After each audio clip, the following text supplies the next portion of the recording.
Chers amis et auditeurs, bonjour. Pendant que son pays est secoué par des émeutes raciales depuis plus de 6 jours, Donald Trump ne trouve rien de mieux à faire que d'ouvrir un nouveau front avec la Chine. Le président américain lance le processus de révocation des exemptions accordées jusqu'à ce jour à Hong Kong. Il justifie sa décision par la remise en cause du statut spécial de Hong Kong par les autorités chinoises. Elle crie que Trump se mêle des problèmes intérieurs de la Chine. Entre la Chine et les États-Unis, c'est désormais la guerre froide. Par contre, pendant cette annonce, il ne fait aucun commentaire sur la tragédie que vivent aujourd'hui les citoyens américains de race noire.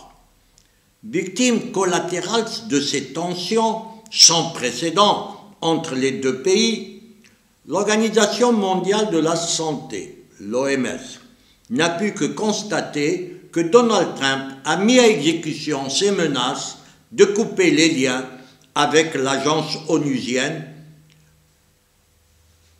Pourquoi? On peut se demander.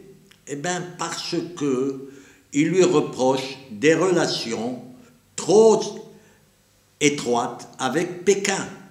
Autrement dit, pour Donald Trump, celui qui n'est pas avec moi est contre moi. La détermination de Donald Trump tranche avec la mansuétude dont il a longtemps fait preuve à l'égard de Pékin. Il n'a effectué ce virement brutal contre la Chine qu'au moment où la pandémie a commencé à ravager les États-Unis. Donald Trump, pourtant prompt à dénoncer le communisme, le socialisme, ne s'était jamais attaqué directement à la nature autoritaire du régime chinois. Mais aujourd'hui, nous sommes en pleine campagne électorale présidentielle et Donald Trump sait que ce durcissement va rencontrer un large écho au Congrès comme au sein de l'opinion publique. La décision de couper la contribution américaine à l'OMS est jugée comme un acte de stupidité extraordinaire par les élus démocrates.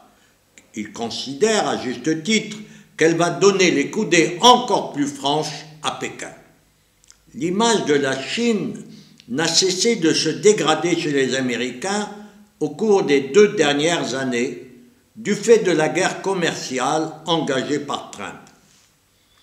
Il est très probable que les 2 principaux candidats à l'élection présidentielle de novembre, Trump et Biden, vont rivaliser pour le titre de meilleur opposant à Pékin.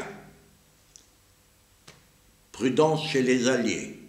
L'ex-ministre espagnol Josep Borrell, haut représentant européen, a présenté la Chine comme un allié, une rivale, une compétitrice, une actrice systémique. Il n'est pas question à ce stade d'adopter des sanctions à l'égard de la Chine, a-t-il déclaré. Ces tensions ne remettent pas en cause la tenue du prochain sommet entre l'Union européenne et la Chine, prévu par visioconférence fin juin et d'un autre en septembre à Leipzig. On voit là un changement de position vis-à-vis de Washington.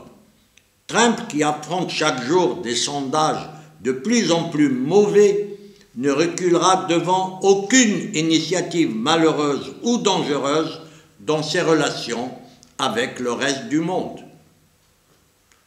À demain, si vous le voulez bien.